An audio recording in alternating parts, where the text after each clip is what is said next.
साथियों, इस समय हम मौजूद हैं डूंगरगढ़ पुलिस थाने में। एक हाल ही में नगर के होनहार युवक अग्रवाल समाज के नाम अभिषेक अग्रवाल और सूरज नरेडी ने प्यार में असफलता के चलते आत्महत्या कर ली थी। उसके मामले में आज उस पूरे परिवार ने उसे इंसाफ दिलाने को लेकर के पुलिस थाने का घेराव किया। जानते हैं हम पुलिस थाने में उस परिवार से उन परिवार की जो स्थिति है, क्या उनके पर बीत रही है और क्या कार्रवाई हुई है, उसके बारे में परिवार से बात करते हैं। बताएंगे।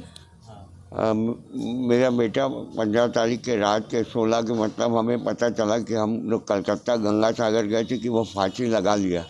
हम थाने में आए थे, थाने में टीआई साहब से बात किए तो बोले इसमें मर्ग कायम नहीं होगा, मतलब अभी हम जांच कर रहे हैं और ऐसे करके हम 2-3 बार यहाँ आ चुके थे। तो बोले होगा, धीरे से होगा, तो कब तक होगा, ऐसा करके हमने पूछा।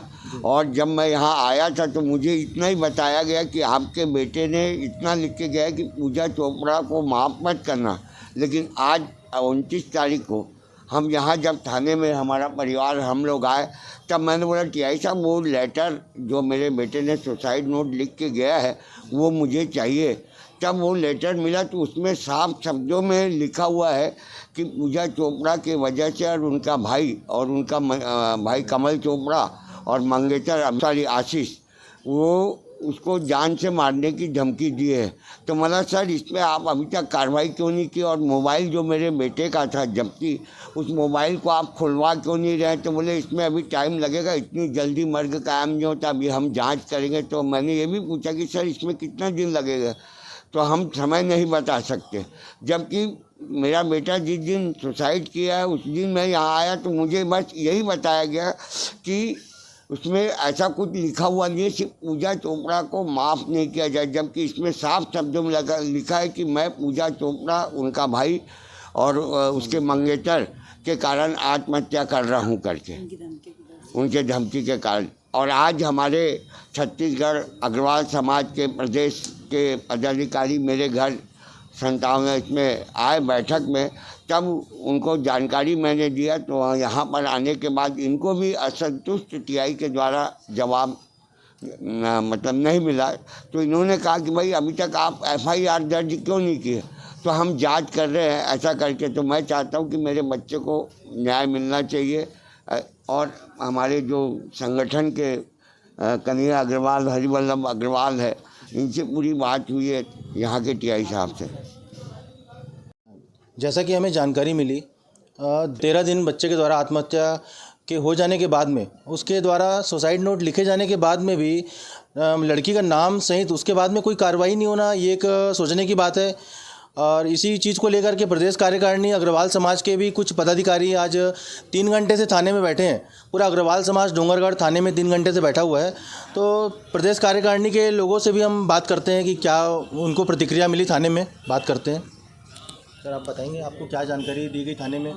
थाने में जब हमने आकर के संपर्क किया और बात की कि इन 13 दिनों में क्या हुआ और अब तक जुर्म दर्ज क्यों नहीं हुआ है, तो इनका एकदम निराशाजनक रवैया था और एक हठधर्मिता थी कि हम मर्ग के आधार पर कार्रवाई करेंगे, और मर्ग पर जांच अभी तक शुरू नहीं हुई है इन 13 दिनों में भी। अभी हम वो जांच करेंगे उसका जो सुसाइड नोट पर भी क्या उसकी लिखावट का, उसके हस्ताक्षर का और उसके फ़ोन की भी। तो ये सब समय कब तक है उसका कोई उनके पास जवाब नहीं था। हमने कहा अपराध दर्ज किया जाए, अपराध दर्ज करके विवेचना की जाती है, बगैर अपराध दर्ज किए विवेचना करने की तो कहीं परंपरा नहीं है। पर वो जिद पर थे, इसलिए हम धरने पर बैठे थे, धरने पर बैठे हैं और तब तक बैठे रहेंगे जब तक कि अपराध दर्ज नहीं होगा। समाज के लोगों को न्याय नहीं मिलेगा। समाज के लोगों में इस बात को लेकर, इनकी जिद और हठधर्मिता को लेकर भारी निराशा भी है और आक्रोश भी है। गणेश नरेडी जी के होनहार युवक 25 वर्षीय सूरज उर्फ अभिषेक नरेडी ने आज से 13 दिन पूर्व आत्महत्या कर लिया और अपने सुसाइड नोट में स्पष्ट लिखा है कि पूजा चोपड़ा की प्रताड़ना, कमल चोपड़ा उसके भाई की प्रताड़ना, उसके मंगेतर आशीष जैन दिल्ली राजारा की प्रताड़ना से तंग होकर मैंने आत्महत्या किया है। पूर्व में प्रेम प्रसंग दोनों के बीच में था। विगत 6 महीने जब से उसकी शादी अन्यत्र तय हो गई थी, तब से वो पूजा चोपड़ा, उसके भाई और उसके मंगेतर लगातार सूरज को प्रताड़ित कर रहे थे। उससे इन्होंने कभी 5 लाख, कभी 1 लाख, कभी 2 लाख, ऐसे कई बार इन्होंने पैसा लिया पूजा चोपड़ा ने, और लगातार उसको धमकी दे रहे थे कि हम तुमको मारेंगे, पीटेंगे, जान से मरवा देंगे। तो वो बहुत तनाव में आ गया था। उस तनाव और उनकी प्रताड़ना से तंग और धमकियों से तंग आकर उसने आत्महत्या कर ली। विगत 13 दिन में डोंगरगढ़ पुलिस के द्वारा इस पर किसी एक भी व्यक्ति का बयान नहीं लिया गया, किसी भी उनके दोस्त यारों का बयान नहीं लिया गया, आवेदक पक्ष के किसी का बयान नहीं लिया गया। और आज जब हमने टीआई और एसडीओपी साहब से मुलाकात करके उनके खिलाफ कार्रवाई का निवेदन किया तो पता चला कार्रवाई कुछ बड़ी नहीं है। फिर हमने उनसे एफआईआर दर्ज करने की मांग करी कि एफआईआर दर्ज करके आप कार्रवाई करिए, तो भी उनका संतोषजनक नहीं था। फिर कन्हैया अग्रवाल जी हैं, इन्होंने एसपी से बात किया, आईजी से बात किया, डीजी साहब को व्हाट्सएप में मैसेज किया। सारे उच्च अधिकारियों के आदेश के बाद अभी पता चला है, उन्होंने जानकारी दी है कि हम एफआईआर दर्ज करके कार्रवाई कर रहे हैं। और जब तक एफआईआर दर्ज करने के बाद उसकी पावती हमारे मृतक के पिता को, पीड़ित के पिता को नहीं मिल जाती है, तब तक हम जो है यहाँ पर बैठे रहेंगे। और जब तक अनावेदकों की, जो आरोपी हैं, जो अभियुक्त हैं, उनकी जब तक गिरफ्तारी नहीं हो जाती तब तक अग्रवाल समाज शांत नहीं बैठेगा। पूरे प्रदेश स्तर पर न्याय के लिए गुहार लगाई जाएगी। और आज जो इनका 25 साल का जवान बेटा खोया है, किसी के प्रताड़ना से प्रताड़ित करने वाले को दंड मिलना ही चाहिए। धन्यवाद। 13 दिन बीत जाने के बाद भी पीड़ित परिवार को इंसाफ न मिलना, कोई कार्रवाई नहीं होना, पीड़ित परिवार के जो आरोपियों के खिलाफ में कोई कार्रवाई नहीं होना, ये एक अपने आप में चिंता का विषय है। जो आत्महत्या की थी, आज पूरे परिजन और समाज डोंगरगढ़ थाने पहुंचे, क्या पूरा मामला था और क्या अभी तक की कार्यवाही हुई है? 15-16 की दरमियानी रात अभिषेक नरेडी जो है अपने घर में फांसी लगाकर आत्महत्या किए थे।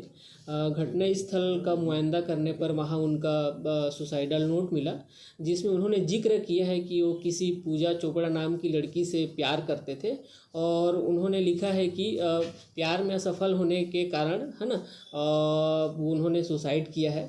और उसमें कुछ लेन देन की बातें भी लिखी हुई हैं।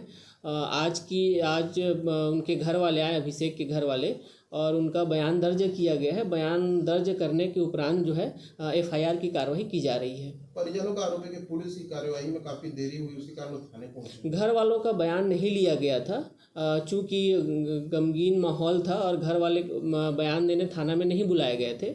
बयान लेने के पश्चात जो है अग्रिम कार्रवाई की गई है। ठीक है।